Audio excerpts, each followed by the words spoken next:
Hello, everybody. This is William del Pilar, and welcome to the Red, White, and Rude. As Andrew Breitbart once said, politics is downstream of culture, and that's what this show is all about. What does that mean? Well, simply put, it means that whatever is happening culturally eventually affects politics. We will witness that tonight because we have influencers, big social media influencers. We're going to start with Russell Brand and his court issues, his conversion to Christianity, and how that sits with what we found out about him. He had his fame maybe 15, 20 years ago. He's since then become a podcaster, and he's a big time influencer on the right.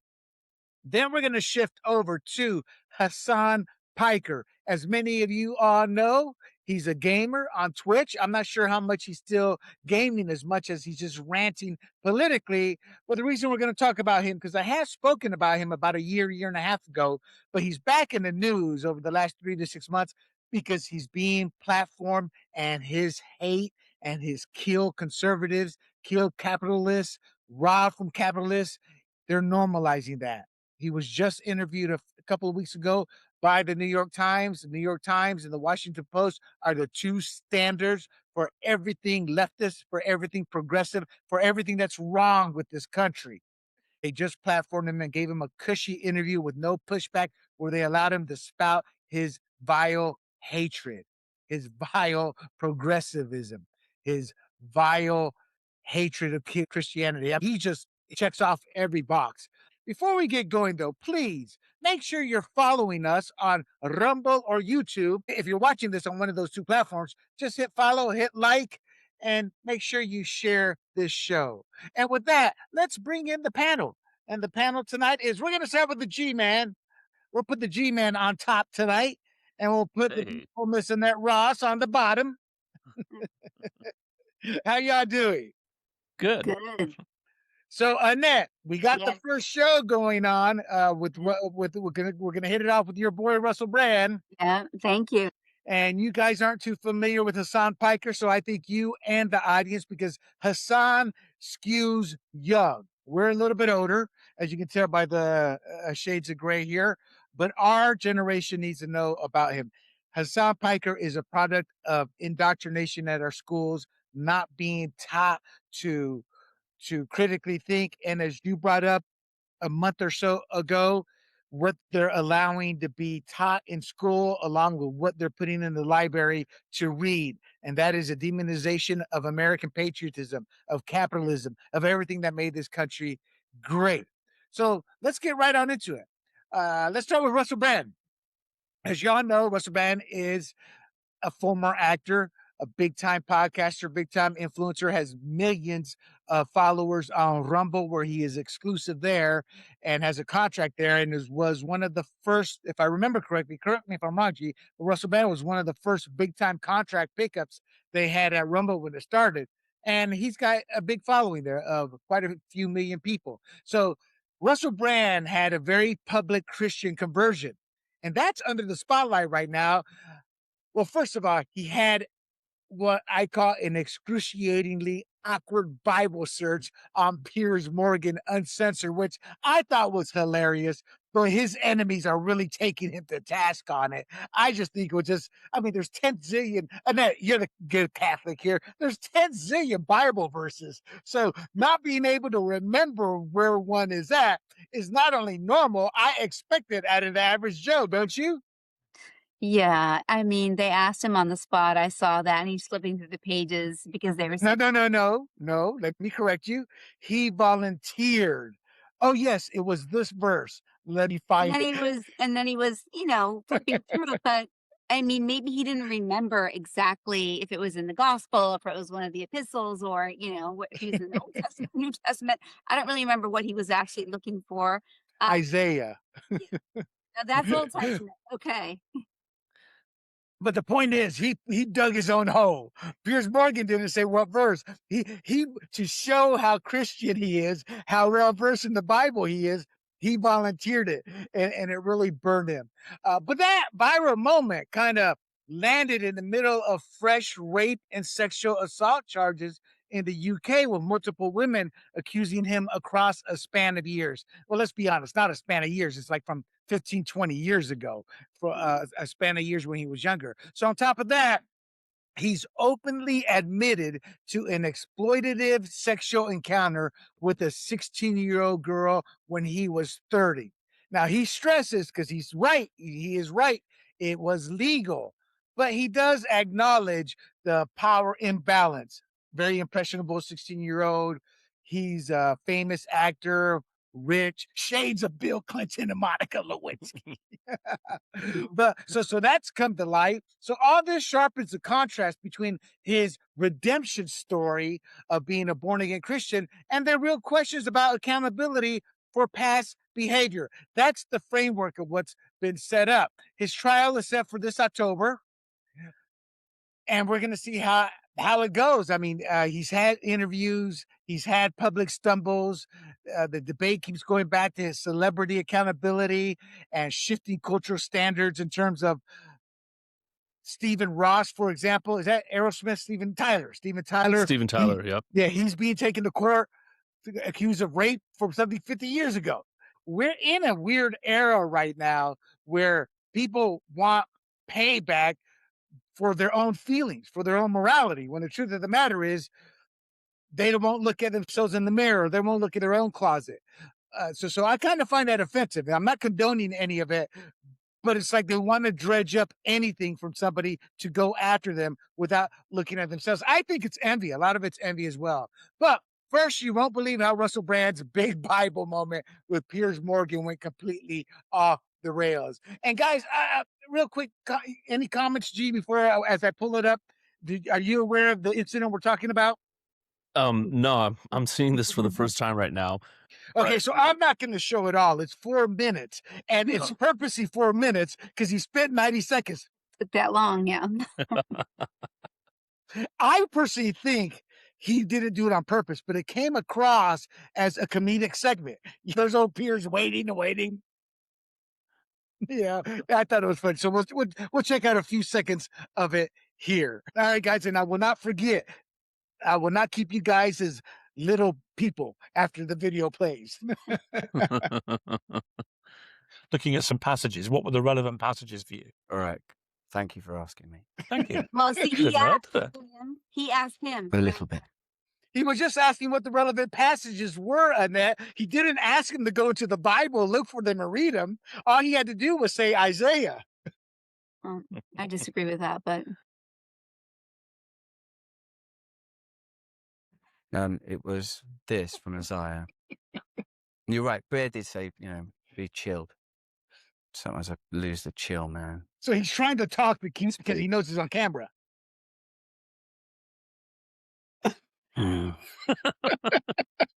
Is this?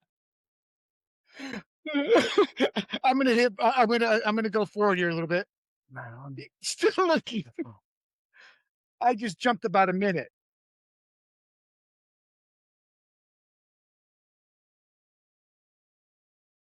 It says here, find the verse that I had that day. But this is good enough. This is from Isaiah. So he didn't find a verse, so he went with a different verse, is what ended up happening. Now, in his defense, he a day later, he did a short and read the verse that he took. What it was a verse that he took without the court dealings. What kept them sound, what kept them sane. Do you want to expound on that there, Annette? Do you know exactly what I said? think I want to just go back and say that I remembered correctly. I remember Piers asking him to find the relevant verse. I don't think that he offered it up first. Piers said, will you find the relevant verse? Then he said, No, he didn't say that, Annette. Piers said, he just said that. We just watched him say it. no, okay, he goes, no, he goes, you can hear it. Okay. Looking at some passages, what were the relevant passages? He's not asking him to go look for it and to read it. He assumed that he would know it. If you're looking at a verse at court and it's that important to you, and Pierce is a veteran host, he's not going to ask him to go search something out on live television, well, in this case, in the internet show. So he wasn't asking them to go look up the verse. He didn't say he couldn't, but he was more interested in what the verse meant to him, what it was about. And Russell wanted to read the verse out. Right. And I'm not knocking Russell because to me, hey, that's normal. Yeah, but I would have assumed a verse that deeply. Like for me, Genesis is one of the verses in not Genesis in the Exodus, about how we're born evil. That Exodus verse, and so that. But I would know where to look. I'd know what part of Exodus it's at because that's a very dear verse to me. Another one that I really like a lot, but I don't know where it's at, was when they talk about the thing around the neck and throw them into the sea. You know, Yeah, the the sea. millstone. Yeah. Yes, the millstone. So that one I like too, but I can't tell you where that's at. I'd have to go look that up. And that's kind of what happened here. So I'm not knocking him. I just thought it was hilarious.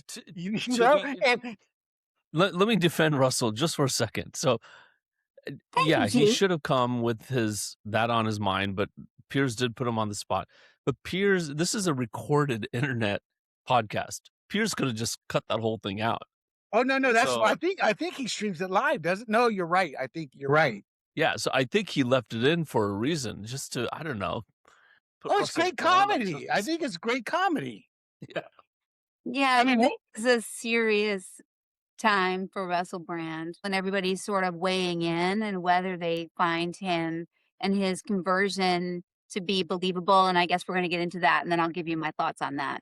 Well, here's the verse, if I'm correct. Behold, I will do a new thing. Now it shall spring forth. Shall ye not know it? I will even make a way in the wilderness and rivers in the desert.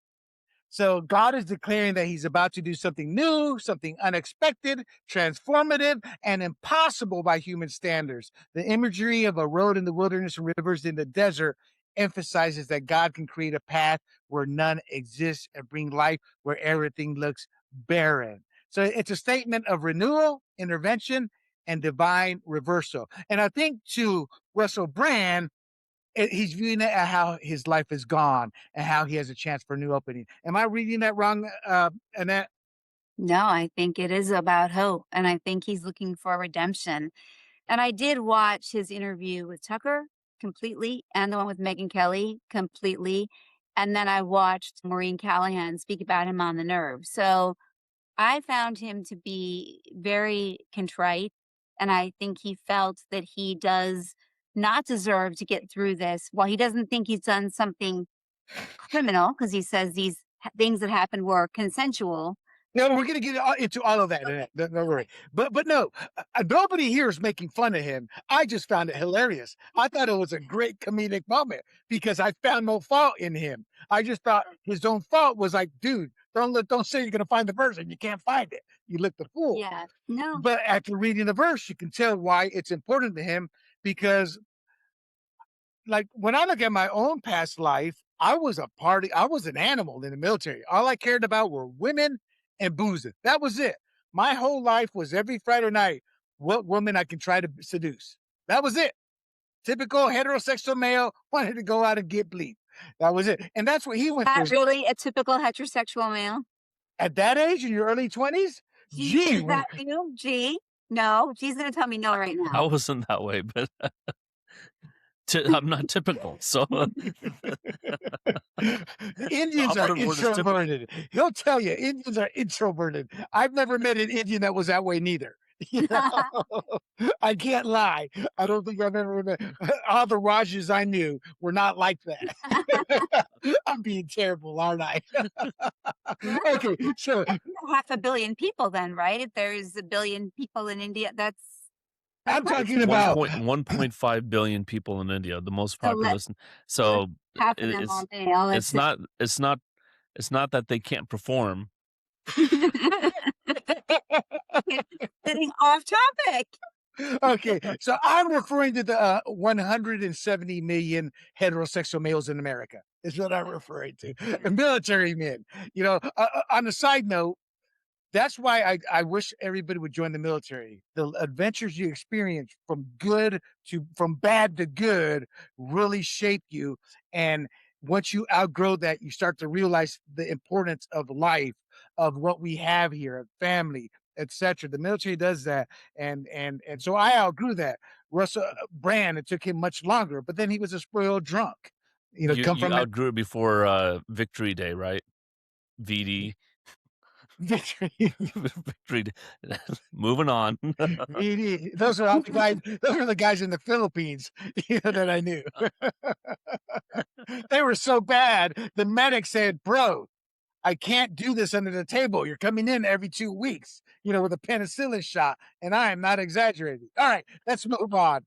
Brand Okay, now this was the faces rude part of the podcast. You guys are doing good.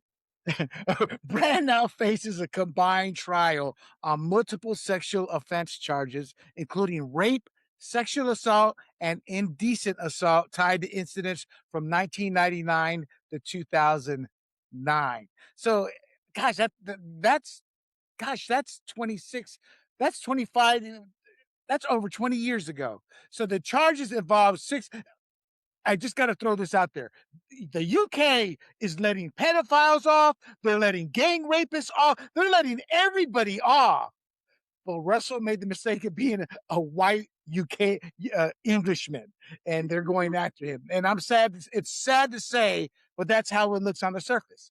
So the charges include 6 women, original allegations from 1999 to 2005, plus additional counts from 2009 added earlier this year. He has pled not guilty to all counts and continues to deny any non-consensual behavior. And the allegations went public via a 2023 joint investigation by the Times, the Sunday Times, and Channel 4's dispatches, which compiled detailed accounts from multiple women and ex-colleagues. Now, you have to remember, these are the same papers that helped hide pedophilia at the BBC for decades.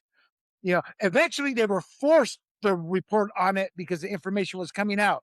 But these papers tend to go after conservative figures. So I'm not saying they shouldn't have. Well, what I'm saying is they purposely target people who have a voice, who they think they can find dirt on, and they appear to have found dirt on Russell Brand. So, with multiple women accusing Brand over roughly a 10-year span, how credible does his blanket denial of any non-consensual acts really sound, especially in light of his own admissions about being reckless and selfish in that era? And then I'm going to address most of these to you because you're the one who really, and I like Russell Brand. I'm on Russell Brand's side only because of the technicality. They were 16 and it's legal.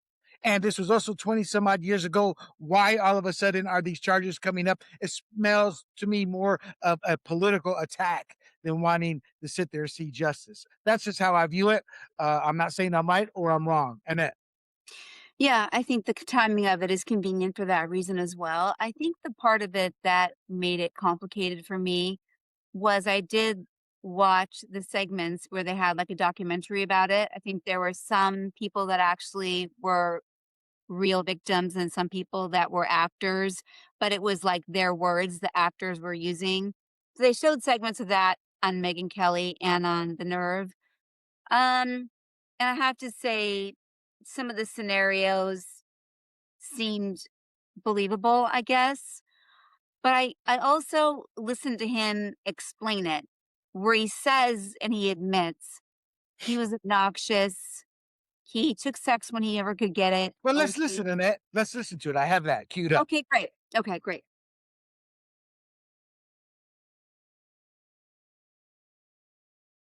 I'm getting quicker at this, but it's just not quick enough. I assume this is the segment you're referring to.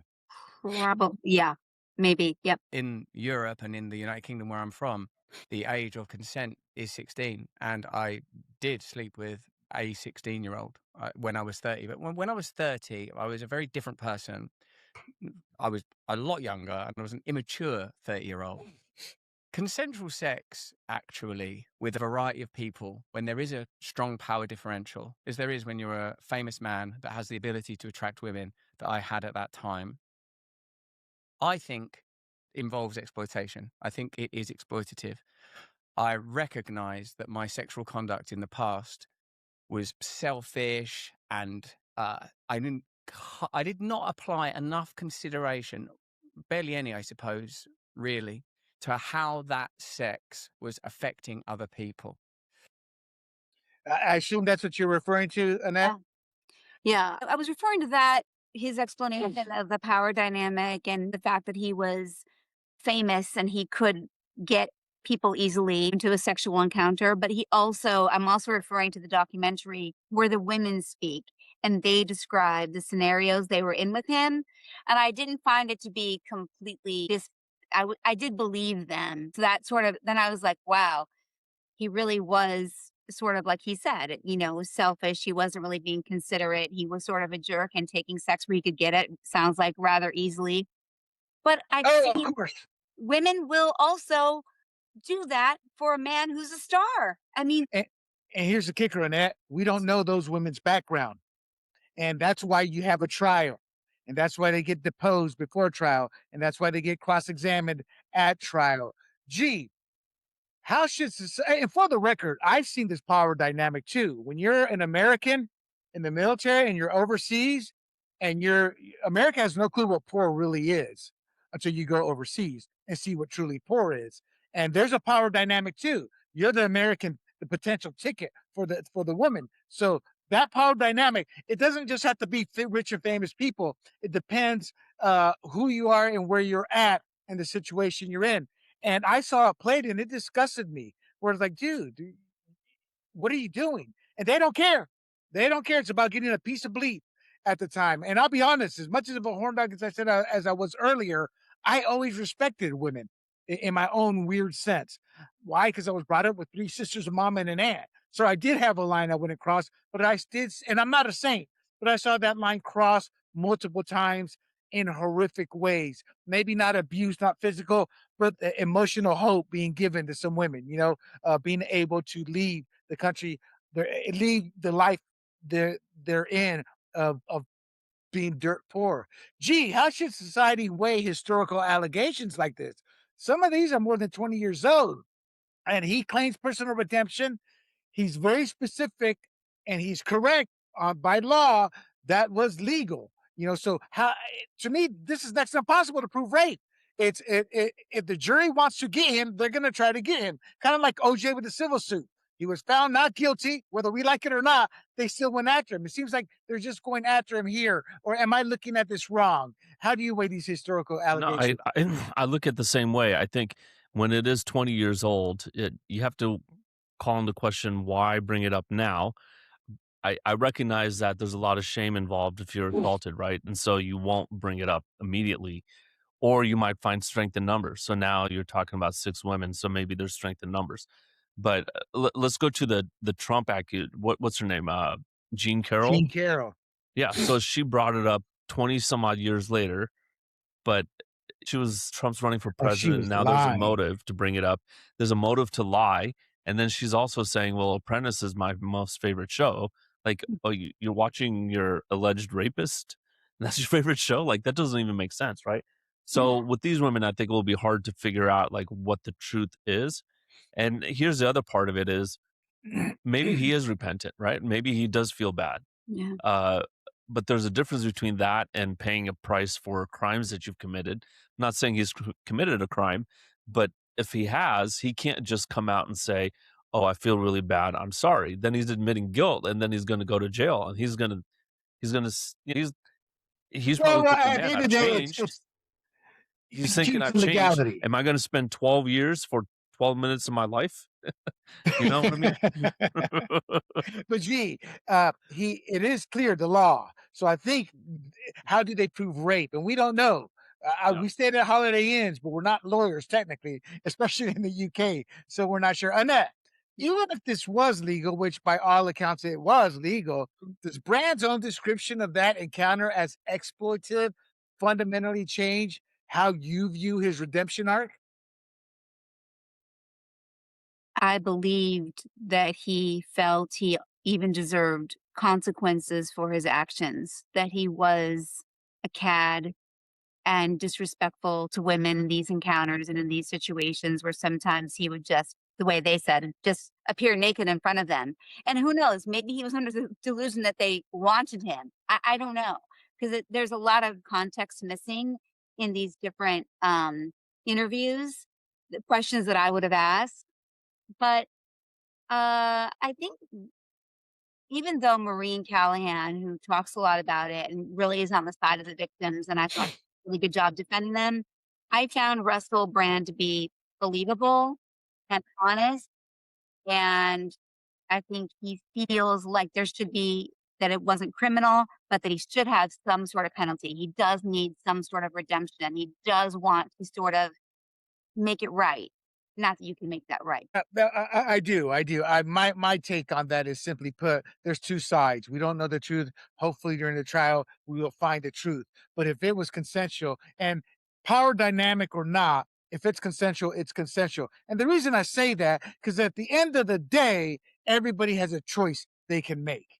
And what Sure. these women have done is they're weighing the choices, the pros and cons, and they decided to sleep with it. Now, some of them are now saying it was not consensual. And how do you prove that? Again, we saw with the E. Jean Carroll that was a corrupt judge, a judge who has a warm seat waiting for him in hell because it was so corrupt. She couldn't remember the dress she described wasn't even made at that time. She could remember no details, but it was a judge and jury that wanted to get Trump. And that's the danger that Russell Brand faces here right now. Gee, Megyn Kelly ripped on Brand a year ago. I remember the episode. She ripped on him hard. And this episode, I love her, Russell. Your thoughts on Megyn Kelly here? Real quick, 30-second thought process here. Hypocrite or did Russell convince her? I think she's just interviewing him. I don't know. I would imagine maybe Brand was maybe convinced her because he in that clip that you just showed, he does seem sincere and he has a Yes. sober way about him. So I'll land on the he convinced her. All righty. All righty. My take is simple. I don't think he convinced her. I think Russell Brand's on the Tucker Carlson bandwagon and the Megyn Kelly bandwagon. He's just another ally, and she defends her allies until somebody tells her they're not her allies anymore. Then she becomes a wench and attacks him. she goes into shrew mode. That's my take. Annette, your take on that? I thought she asked some really tough questions. Did you watch the entire interview? Because I did. And she did not let him get away with the 16-year-old. Because even though, as he said, that was legal, she wasn't really debating that point. She was sort of like, you were still a lot older. That's still a really young person. He wasn't even, her point wasn't about whether or not he was in a, maybe it wasn't going to be a crime because it was legal. Her point was 30 and 16. So she held to that and she still made him, he was squirming. He was uncomfortable when they had that part of the conversation. And Tucker did say that he was going to be at the trial there in the fall. So Support his buddy. Support his buddy. He's So still a guy in my book. I still like you. for me, the question isn't just is he guilty? It's what are we willing to excuse when the spotlight hits someone we like? But at the end, despite that question I do have, I also have the question of how much of this is political persecution and Sure. going after somebody because of what he's saying today, despite the fact, And or regardless of the fact that they don't want to see it was legal. As ugly as it is, it was technically legal. And for the record, there are still some laws in states where 14, 16-year-old, it's legal to get married. it's You know, so they just never been taken off the books. Any final comments before we move on? I just want to say that I agree with that part about the political piece because he was outspoken about the problems he sees in the government and outspoken about he's an anti-vaxxer. So he was outspoken about a few different controversial issues, and the timing of it is a little bit sus. We use my Yes. daughter's phrase, Yes. a little sus. All right, let's move on to Hasan Piker. He is known as Hasan Abi. He's a Turkish-American political streamer raised in Turkey, American citizen. He is a nephew of Cenk, I would love to sleep with a horse, Uygar, or whatever his last name is, of the Young Turks. There's you guys haven't seen it, but he did a thing on bestiality, and hey, nothing wrong with that. And he mentioned a horse.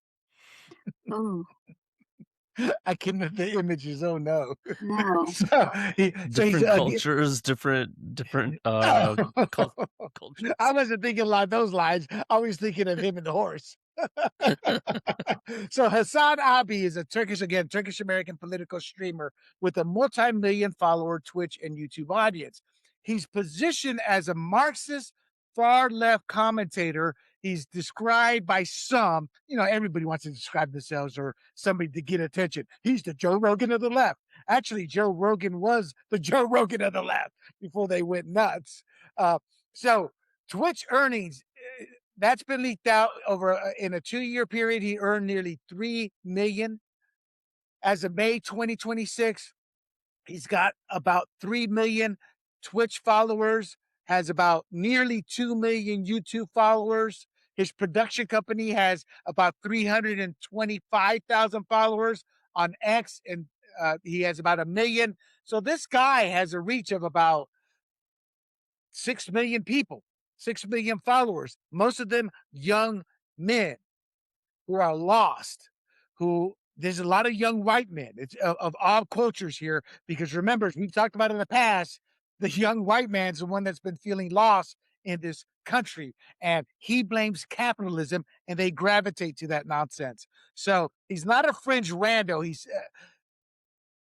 He's just bought, or actually, I don't know if he just bought it, but he owns about a $3 million West Hollywood home, but hates capitalism.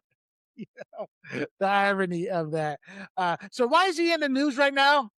Well, previously he's been recorded as saying America deserved 9/11.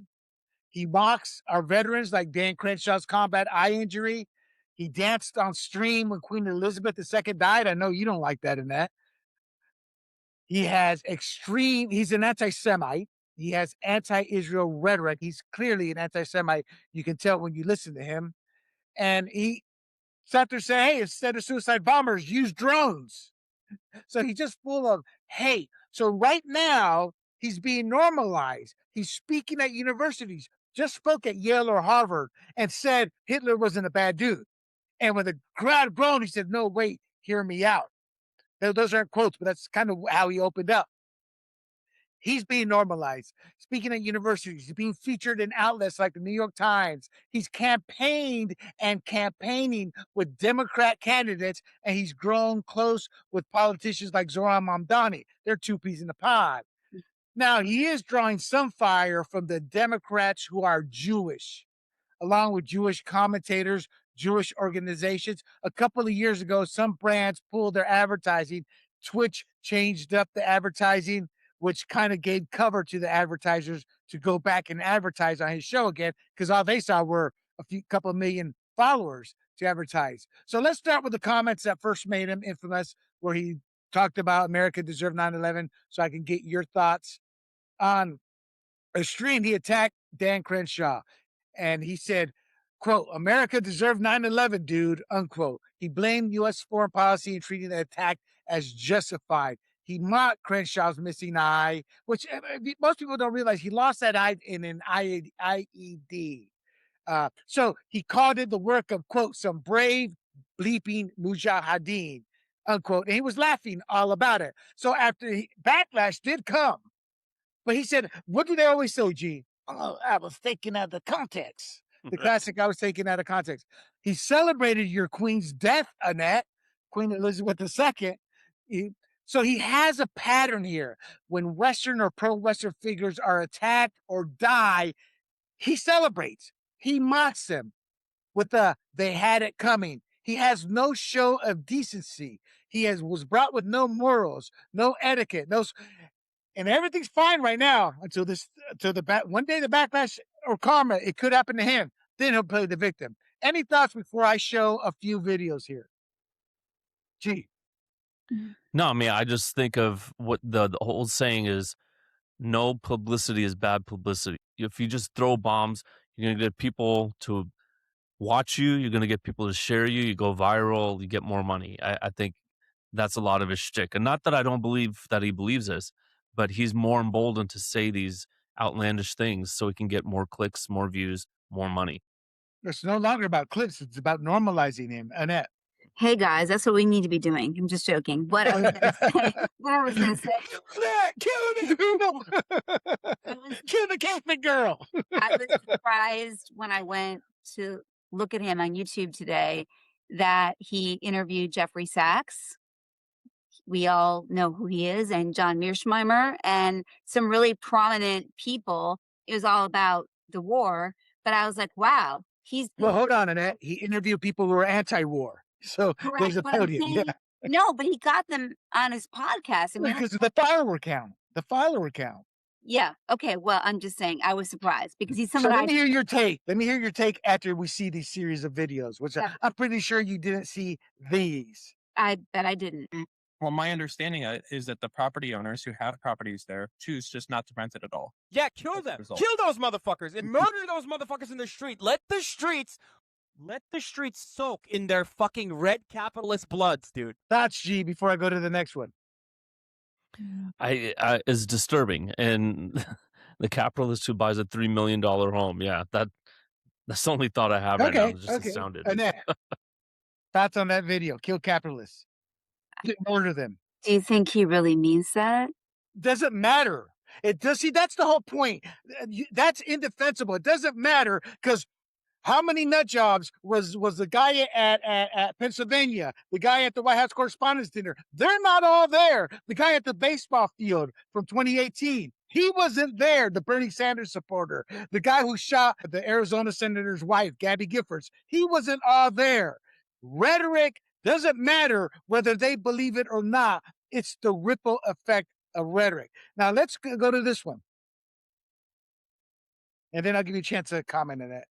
Thank you. This one's Kill Trump. And you actually wrote about this, and it was a great video where you talked about, someone has to do it.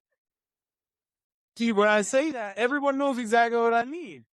That which is, I think that shows that there's a lot of anger, a lot of resentment, and untapped potential, untapped revolutionary potential, as a matter of fact. And it's a great opportunity for organizing, I think, in these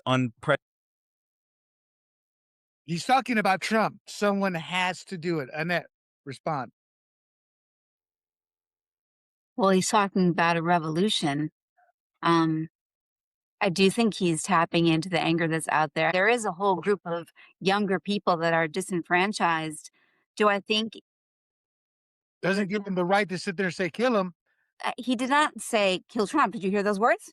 You see, Annette, you're playing semantics now. He says, see, everybody knows what I mean when it's said. He said that. Everybody knows what it means, Annette. That's what he said. You and I believe in free speech. He has the right to say that. Sure. No, that's hate speech. To go out and kill somebody? No, that should not be. He can say it, but it shouldn't be trivialized like you're doing right now. I'm not trivializing it. No. I'm saying he has the right to say it. That's hate speech. Hate speech is not protected speech. Well, you need to realize that. Is No, hate speech protected speech, G? No, if you say something very direct, like, I hope someone does this to the president of the United States, and you express that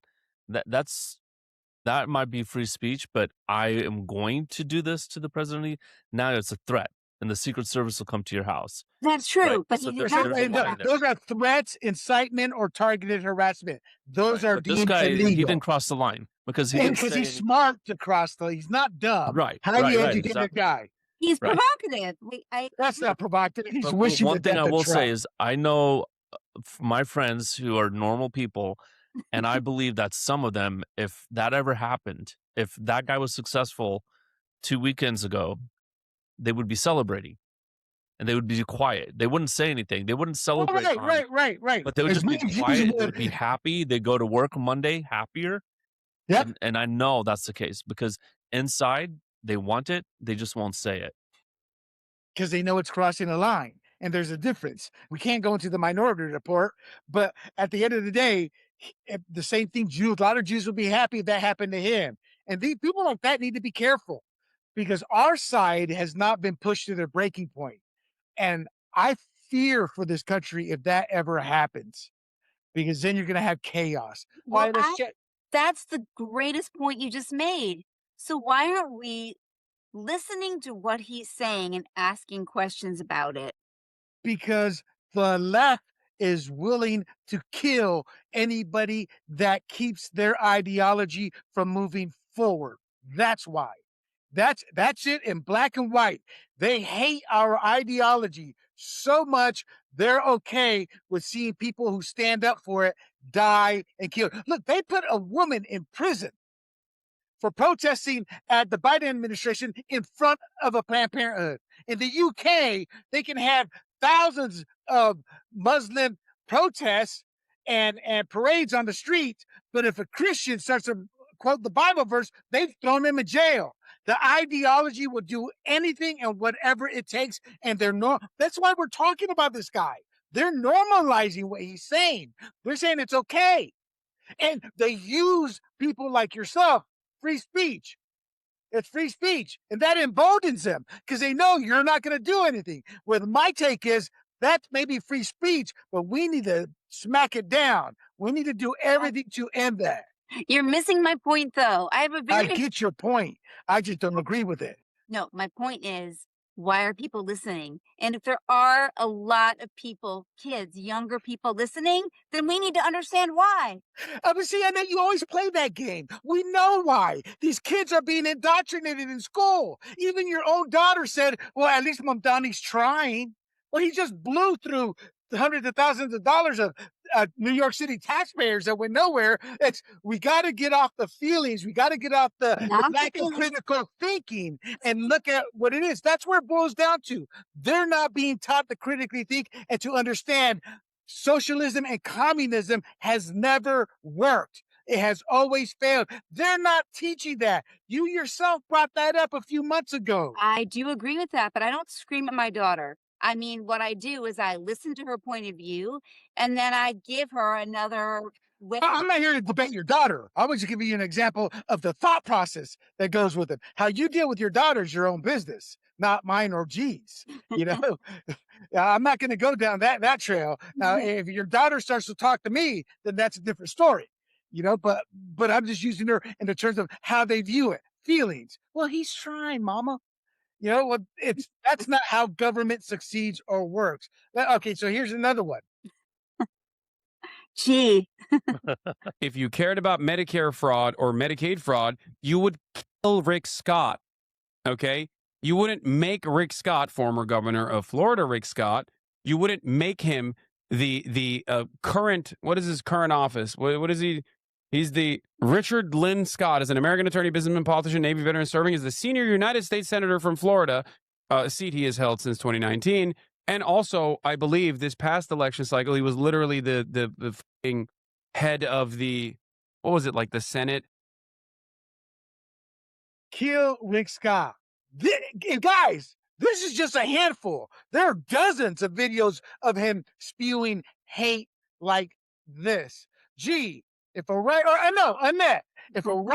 streamer, and I know the answer because I do follow this, but let me ask you this. If a right-wing streamer said America deserved any terror attack and ridiculed a wounded veteran's eye, will they still be monetized and promoted by a major platform?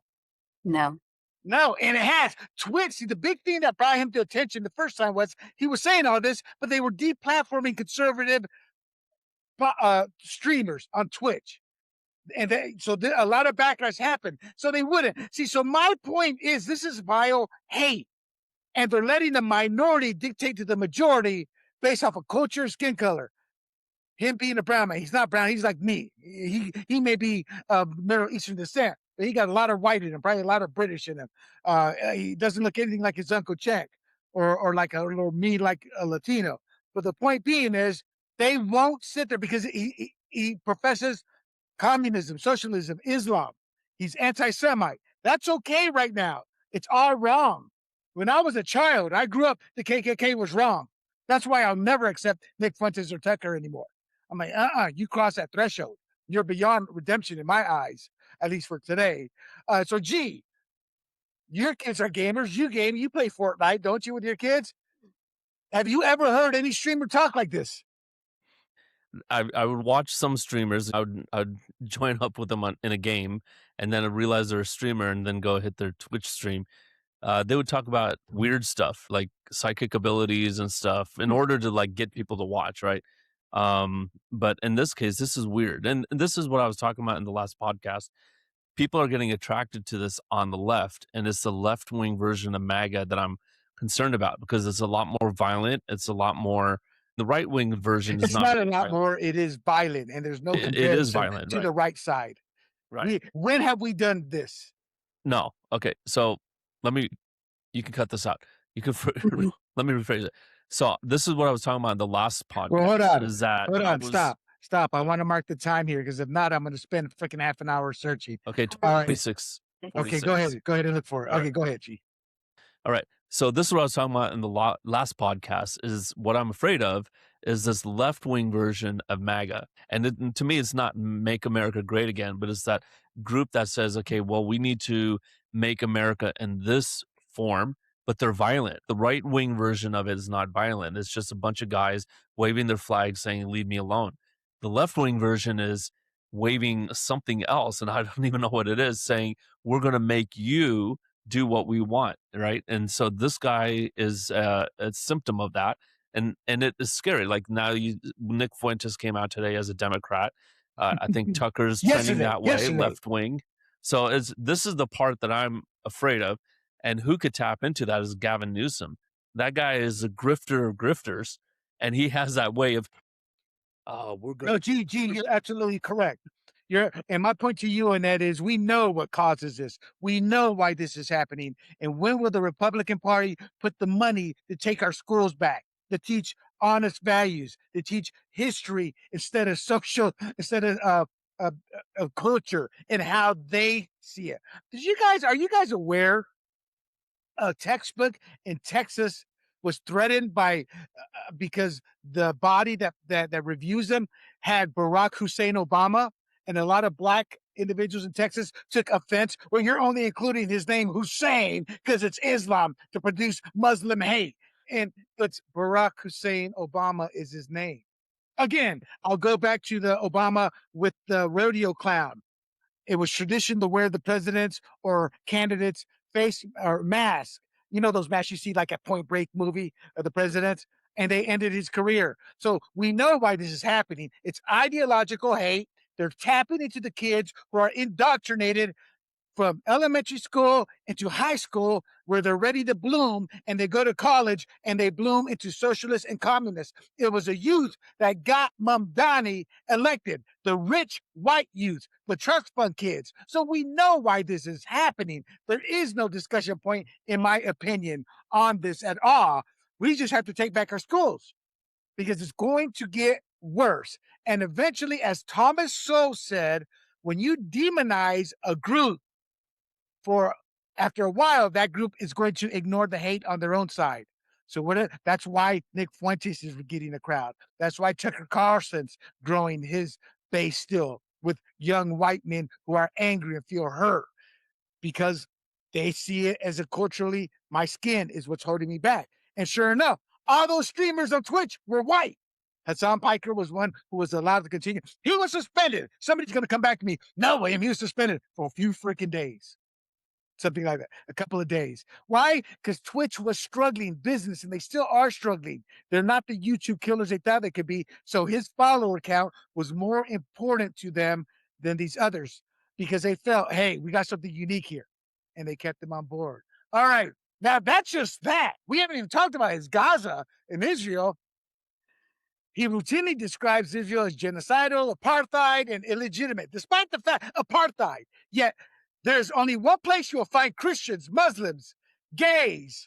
You'll find a whole plethora of Western-style culture, and that's in Israel. But yet they're the apartheid state, according to him. His posts from October 7th in Gaza coverage helped fuel a wider Twitch anti-Semitism controversy, in which Jewish groups and commentators were accusing the platform, rightfully so, of hosting and monetizing anti-Semitism. His shtick has been to blame Israel for October 7th and downplay the Hamas atrocities. At Tucker Carlson's homeland, Qatar, at a web summit, he talked about Hamas's attacks. He said, quote, people were not ready, especially in Western audiences, for someone to say that Israel played a significant role in how October 7th took place. Israel is still very much the responsible party for October 7th. On stream, he discussed the rape and torture reports from October 7th. He said, quote, it doesn't matter if rapes happened on October 7th. It doesn't change the dynamic for me. That's just some of it. In early 2026, he told his audience that classic suicide bombings is obsolete and that the would-be attackers should just make bleeping drones instead. And he later tried to walk it back. But the clip is very clear on that. I kind of drew a line. I didn't want to get into the anti-Semitism, the Israel hate. I wanted to focus on the specific attacks on our side over here. John Fetterman has talked about a rot in the Democratic Party, explicitly grouping Hasan with pro-Hamas activists and calling out AOC's wing for embracing people like him. Now, some outlets are starting to push back, but more importantly, they're starting to state what is the truth. He is a symbol of the Democrats' tolerance for extreme anti-Semitism, anti-Americanism voices in the Democratic Party coalition. So when someone with millions of fans says, just make drones instead of strapping on the bomb, how is that anything other than ideological and tactical validation for terrorism? Gee. He's just trying to make it more, efficient for the side he supports. You lose a drone, you don't lose a human life, and then that person could keep attacking over and over again while taking lives. So he's But it's more costly. and It's more strategic. costly. It's not strategic. It's more costly, actually. The drones cost money, and they've got to find the buyers. So actually, he's backwards there. It's cheaper to put some bombs on and strap somebody up. And here's what y'all don't know about most of those suicide attackers. They're drugged up most of them don't want to do it at the end. They're drugged up and sent over there in a haze to finish the job. Annette, how can Democrats keep pretending he's just youth outreach and not a major liability? Or are we wrong? He's not a major liability and he is nothing but youth outreach. I mean, he does, like I said earlier, he does have some pretty sane people talking to him. I think Jeffrey Sachs is extremely measured and brilliant and an economist and understands the world from a global strategic perspective. And he's talking to this young man. And I think that gets some more eyes on a different part of the conversation if he's got a lot of people listening. I don't know where all of his like deep seated anger and hate come from. And that's the part And of it. he's raised in Turkey. And that's very anti-American, anti-Western. Turkey is ever since Erdogan took over about 20 years ago now, that's what Turkey has become. That's I think just the idea of hatred is a very interesting and it's a very deep conversation to have, how people can be brought up with that. And then that hate breeds other hate. And I think that's the part of it about this that troubles me. I wouldn't, I don't know. I don't know. I know all those Christians in Syria will tell you the 70% of Christians in the Middle East, that's now down to about 5%, will tell you otherwise. So I don't think it's a deep intellectual discussion. I think it's pretty black and white. I think you're wrong. I think you're being unfair. I think I'm not being unfair at all. There's a lot of people would say that Israel, that country is. So you're saying Israel deserved October 7th? No, of course not. I would never say that about. Well, then he's saying they were responsible for the attack. But that's not what I'm saying. That hate goes both ways. That's what I'm saying. I'm not really. Not really. Israel has provided the lands it's taken. Israel has provided back for peace. Israel, when they offer peace, they stick by peace. Israel's the only country, the only country in the Middle East, Annette, where you can find gays, Arabs, Christians, Jews, and various other cultures living peaceably. That's the bottom line. This is what I mean. Diffusing it to a gray matter when it's pretty black and white.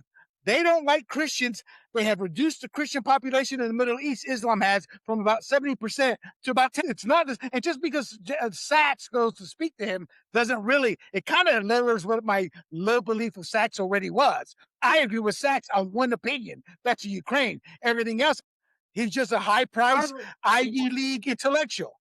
He's not a moron. Definitely not a moron. No, he's not a moron per se in that sense. He's moronic in his views. Oh, China, they just want regular relations with us. They just want to be brought into the world like any other country. Really? I think he believes diplomacy is possible, and I think that you don't see that there's hate spewed on both sides. No, I do see it. That's why the KKK doesn't exist anymore. We take it out. That's the difference. Israel has allowed all these cultures.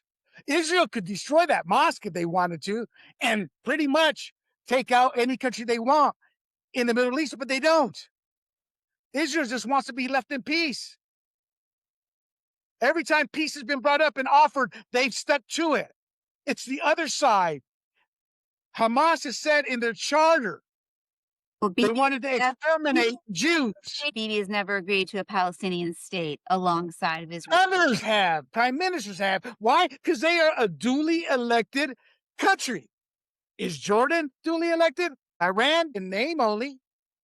Saudi Arabia, no, those are monarchies. And that works for those countries. Why? Because they have to rule with an iron fist. Saddam Hussein was controlling those terrorist factions. He was killing them. You go live in a dictatorship for a few years and then tell me there's two sides. That's a problem with Americanism. We have two sides, and we're actually losing those two sides right now. You saw with Trump with the E. Jean Carroll trial. So the two sides that we think we have, we're actually losing that in this country. All you have to do is look at the court system right now. All right, Havana. In March 2026, Hasan traveled to Havana in $900 shades and $600 shirts. And he was part of an international communist gathering praising the Cuban regime, praising the regime that has killed hundreds of thousands of people since Fidel Castro took over.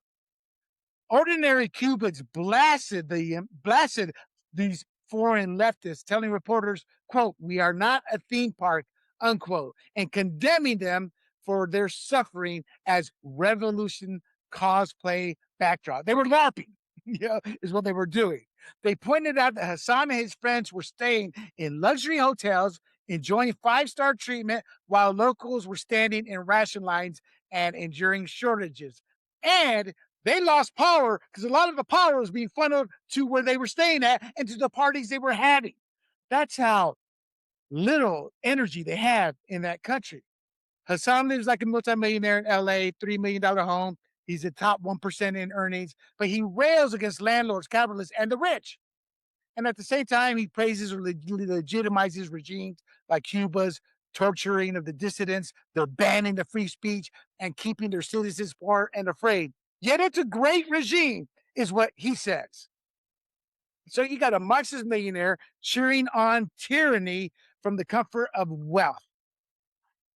The millionaire socialist, shades of Bernie Sanders, while the people actually living under those regimes beg him to shut the hell up. What does it say when the people actually suffering under communism are begging the people helping them, stop helping us, you're killing us? Gee. Funny you bring this up.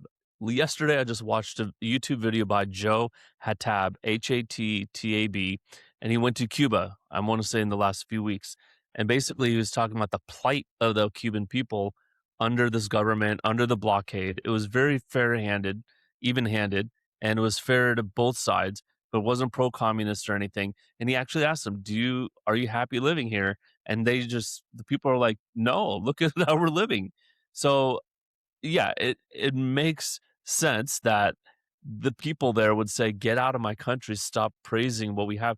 Our cars are from the 1950s, 50s. and we go to this government-run Mamdani type dreams grocery store, and we have to wait in line for 3 hours to get a loaf of bread. And this is before the blockade. So these guys like Hasan, need to stop it because they're promoting their own ideology on the backs of suffering. Exactly. The socialist millionaire, Alan Dershowitz, argued that Republicans are doing more to confront their own problematic media figures. That's why there's pushback against Candace now, against Tucker, against Meghan, because we were brought up to recognize evil, people living a lie. That's my opinion. I know Annette disagrees with me on aspects of that, but we were brought up. The left is brought up on hate. They're the party of KKK. They're the party that with the war to keep slavery going. They're the party that represents women not voting, blacks in their own bathrooms, in their own schools, of segregation. They've never left that. But they had the most brilliant marketing campaign and flipped it out to get brown and black people to support that. A black man just the other day I was seeing on Instagram said, we're mental slaves now to the Democrat Party. We're not physical slaves. Now we're mental slaves. And this started when LBJ in the War on Poverty, and he said, we're going to get everybody out of poverty and minorities marry the government, that you can have a kid and not have a father in the household. So Larry Elder says it just opens the door to chaos. So I agree with Alan Dershowitz. Other Democrats are actively normalizing them. He's front row at Zoran Mamdani's New York City mayoral rallies. He's with AOC and Bernie Sanders, two rich. Well, AOC's on her way to becoming rich. Bernie Sanders is a millionaire now. He's treated like part of the VIP crowd. He's appeared with Mamdani on stream. Mamdani did not condemn him when he said America deserved 9/11. He framed it as engagement is necessary. Campus socialist groups are flying him in to be featured as a Marxist influencer to preach anti-Semitism. Figures like Jamal Bowman celebrate him. And I'm going to play the final clip on Hasan. This is him being mainstream. This is him supporting a Democrat candidate. All right, we're going to shift over here on Mamdani supporting Cori Bush for Congress. Listen to the words he spews. For far too long, we've been told you have to vote for harm reduction. We all know the Republicans are corrupt. We all know that they're monsters. They're racist. They traffic in hatred. Yeah. But we are here to say we are no longer going to vote for do-nothing Democrats either. We're voting for Democrats. Okay, so Cori Bush had the ADL go after her, and they successfully got her to lose the primary because she's a very big anti-Semitic person, just as Jamal Bowman is. And I'm fine with disagreeing with Republicans, but there it is again. We're racist, we're monsters, we hate. Yet it was the Trump administration that actually brought the working class financially closer to the elitist class than any president in our lifetime outside of Reagan. The people that he profuses hate on as a millionaire socialist are the ones who are actually helping the working class. So when you have Fetterman and there's somebody else, Subramanyam, Dershowitz, and even some university presidents and Jewish student groups who he wishes hate and death on Jewish student groups saying this guy's a problem, what does it tell you?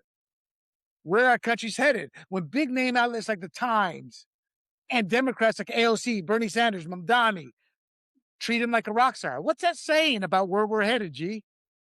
Well, I'll just say we're talking about the Democrat Party, right? We're talking about the left. Maybe they're undergoing their own soul searching like the Republican Party did in 2015. I remember going to a dinner and some guy said Trump hacked the Republican Party and is trying to search for its soul. And then it finally found its soul. So maybe the left is going through the same thing. It's trying to figure out where it wants to land. And people like Fetterman are like, wait a minute, you guys are going way too far left for me. And I watched Fetterman being interviewed the other day, and the host spent like 3 minutes convincing him he's not really a Democrat anymore. And I'm like, lay off the guy. He's a Democrat with a conscience. Like, we like those guys. So I think they're just looking for a way to figure out where the soul of the Democrat Party is going. And some of these Democrats want it to go in the way of Hasan Piker. Yeah. It wants to go that way, and that's disturbing to me. So that is disturbing to me. But again, this is like half of 1/3 of America. Democrats 1/3 of America. This is maybe half their party. Well, it's not always the numbers; it's always who's in power. Yeah. As Lenin, was it Lenin or Stalin say that it's the person who counts the votes that matter. You can have a Right. And country I'm of just being 150 generous million with people. the half of the And, 1/3, and right? I'm G, being the generous. pushback on you, it's not about searching for your soul. Everybody can do that. Groups have done that since for eons. It's the hate they're professing, the kill the other side that they're pushing and And that's promoting part of their and soul, the mainstreaming. evil soul. Yeah, that's part of And it. there's a line in this country that we always drew, and that line's been crossed. There's a big difference between soul searching and crossing that line. Annette, if the party can't disown a figure who says America deserved 9/11, or maybe you think they shouldn't, I don't want to put words in your mouth, or somebody who talks up drones is a better way to kill somebody. What does that say about where the left is headed? I sort of agreed with what G said, because when I saw that clip and I saw the people around him, I thought to myself and I sensed Which clip? they really don't know what to believe. In the last clip you just showed, there was a group of people, they had their signs up, and he was saying, we didn't want the do nothing Democrats either. And I'm looking at the people who are sort of surrounding the speaker, and I'm thinking, I don't think they know what to believe, what they want. To 9/11, I will say this, and a very, very, very dear friend of ours died in the Tower 2, so the first tower that fell. I think what's happened is we've had a difficult time with our government and trusting what they tell us. And I think that lack of transparency and accountability and honesty, like, has people coming up with all kinds of stories about 9/11, and then you get that kind of, like, these other, I guess, narratives about it that I don't think are true at all. But I do think there's part of it that is, we don't still know, and we filled that vacuum up with a lot of different narratives. And I know it's true, though. I'm sorry, but it's true. I mean, I know. So you're saying America deserved 9/11, yes or no? Oh, of course not. All right, that's what we're discussing now. We're not discussing theories. We're not discussing the government's transparency, which has never been transparent from day one. We're talking about people who sit there and say America deserved 9/11. But that's They- why they're saying it, though. I'm trying to tell you why I believe they're saying it. And I think that's valid and important. Okay. You don't Okay, think so so? no, there's a certain line. Again, that's Americanism. We live in a great country. Oh, it's okay. Go live in some of these countries It's a great where people think like this and see how those countries I'm actually live. patriot. I'm a patriot for this country. No, America did not deserve 9/11. Those 3,000 people did not deserve to be I- killed and fought from that. No, I don't care what theory. I don't care what reason. They did not deserve it. And that's what we're talking about, is what Hasan Piker said, that they deserved it. They did it. It's pretty black and white. You know, is there issues with the government? Yes, in every facet there is. But whose fault is that? The people. They're there because the people allow them to be there. They're there because they're too lazy to find out how bad Nancy Pelosi is, how bad Mitch McConnell is. At the end of the day, the people are the ones that allow tyranny. But what do? We blame the government. It's the people who are electing all these politicians who won't sit there and challenge and demand audits, who sit there and vote over and over. How many times is Rand Paul, who I don't like, going to be the same voice, and him and a couple others vote down the Patriot Act, but everybody else, oh, we got to have it. Okay, this was a pretty heavy show on Hasan Piker. Hasan Piker is what the future bodes for the Democratic Party. When you rationalize, when you normalize hate, when you normalize killing individuals. I saw this. I saw this in Panama with two dictators. They normalized this. And what happened? The country was subjugated to dictatorship before the US had to go down there and help the people out. Be careful what you wish for.